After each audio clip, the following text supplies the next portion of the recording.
You can pay for your Docket subscription using either your credit card or directly from your bank account. In this video, you will learn to add your billing information to Docket.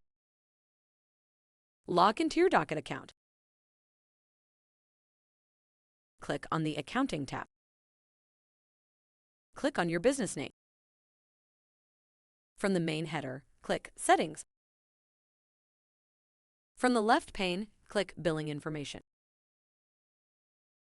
From the Billing Information section, click Select Payment Account.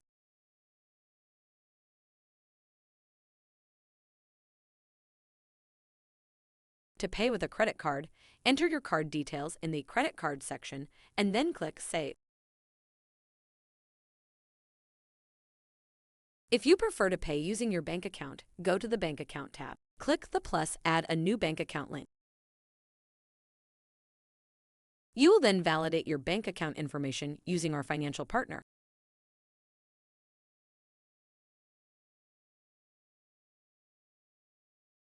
If you prefer to pay using your bank account, go to the Bank Account tab. Click the Add a new bank account button. Validate your bank account info using our financial partner, Play. Enter your phone number and enter the code you received via text message. Then, search for your bank and validate your account.